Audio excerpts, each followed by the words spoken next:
Começamos a página internacional pelo Sudão, onde as forças de apoio rápido atingiram alvos na cidade de Porto Sudão na madrugada desta terça-feira, segundo informações de militares oficiais sudaneses.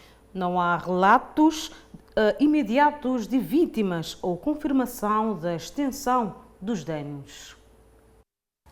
Este é o segundo ataque contra a sede provisória do governo sudanês nos últimos dias.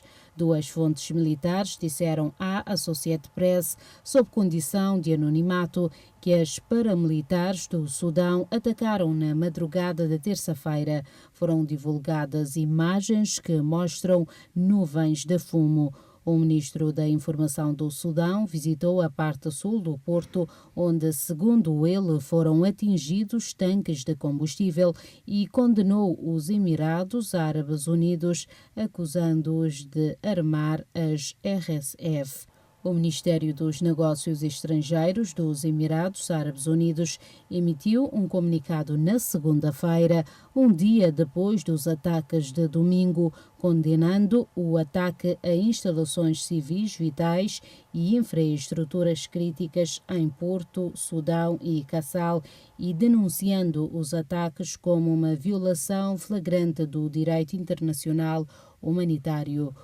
O Ministério disse que apela ao governo sudanês para diminuir a escalada, desvincular-se e negociar para acabar com a guerra e negou a acusação do ministro da Informação do Sudão.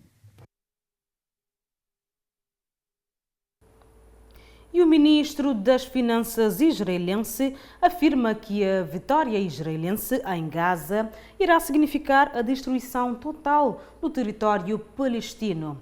Acompanhe mais detalhes nesta reportagem que se segue.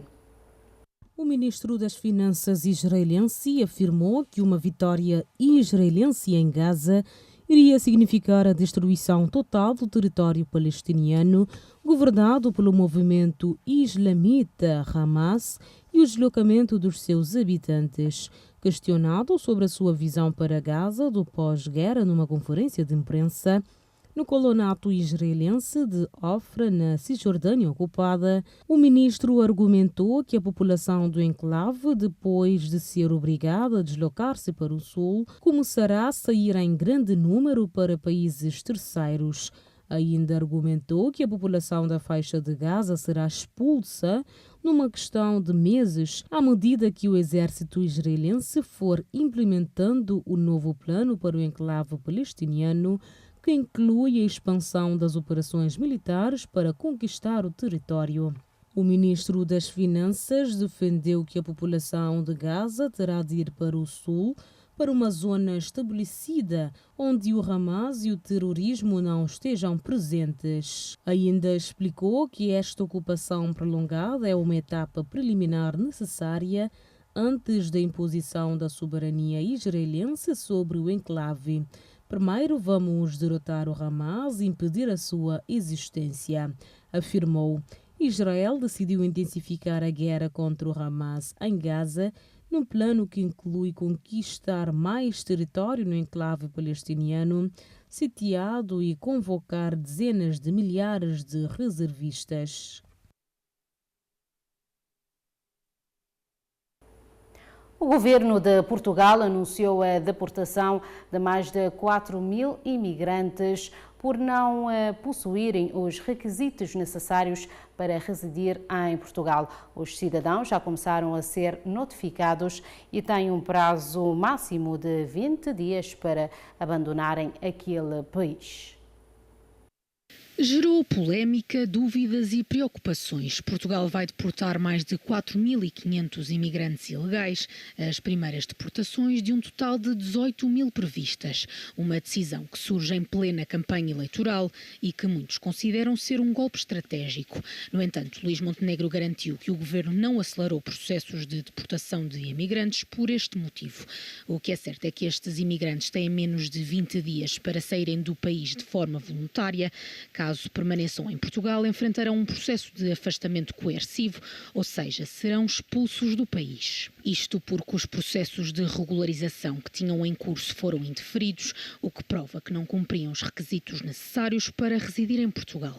Neste caso, estes 4.579 imigrantes são sobretudo cidadãos oriundos do subcontinente indiano que se encontram em situação ilegal. Várias são as associações de imigrantes que se manifestaram contra esta medida. Muitas dizem mesmo que esta é uma cedência clara à extrema-direita e que instala um clima de suspeição. A SOS Racismo considerou a medida inaceitável e pede que se combatam as políticas anti-imigração. Estas e outras associações garantem que vão lutar e que os imigrantes podem mesmo recorrer aos tribunais. Ainda em Portugal, de dizer que estão a aumentar as burlas por falsos acidentes. E de 2021 até março deste ano, a PSP já identificou cerca de 600 denúncias relacionadas com esta fraude. No primeiro trimestre deste ano, a PSP já registrou 111 denúncias deste tipo de burla. Olhando melhor para estes dados, percebemos que correspondem a cerca de 58% do total de ocorrências registadas deste crime em todo o ano de 2024.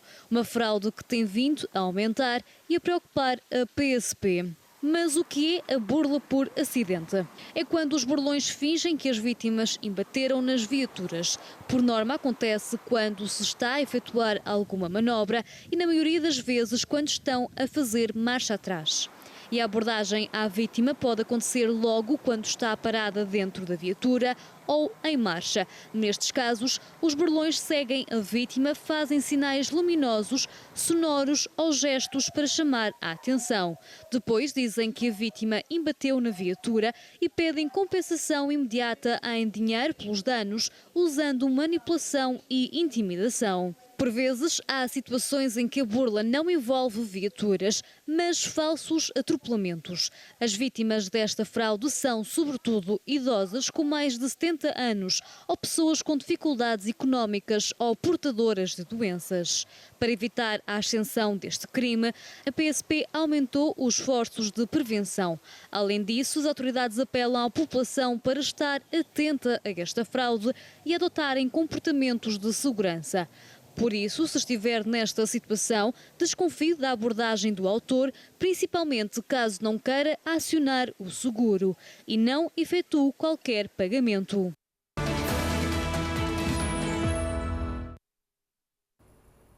Tempestade de areia atinge a Arábia Saudita. Nos Estados Unidos da América, Trump diz que vai pagar imigrantes ilegais para abandonarem aquele país. Já na Rússia, aeroportos de Moscovo foram encerrados após ataques de drones ucranianos, segundo as autoridades. Tudo isso para acompanhar no Giro pelo Mundo.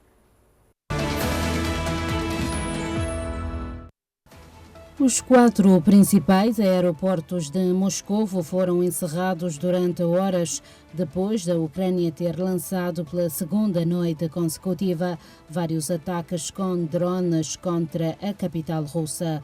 O presidente da Câmara de Moscovo disse nesta terça-feira que as defesas aéreas russas interceptaram 19 drones que voavam em direção à cidade a partir de diferentes direções. O responsável russo disse que alguns destroços caíram nas autoestradas que conduzem à cidade, mas que não houve registro de vítimas. O ataque ocorre antes das celebrações previstas em Moscovo para comemorar o fim da Segunda Guerra Mundial. O presidente chinês Xi Jinping deverá participar no evento do Dia da Vitória.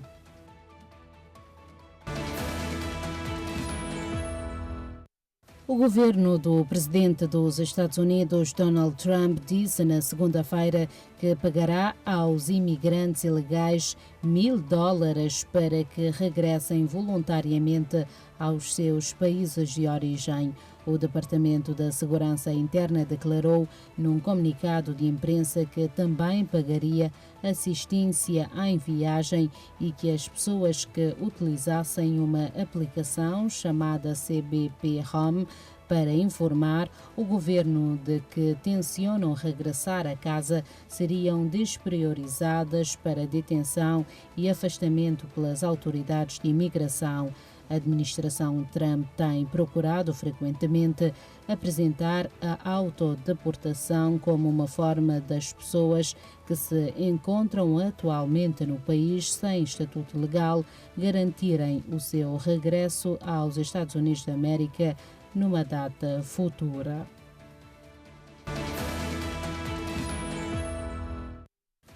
Uma enorme tempestade de areia varreu a província de Al-Qassim, na Arábia Saudita, durante o fim de semana, reduzindo a visibilidade a quase zero na cidade de Al-Haz.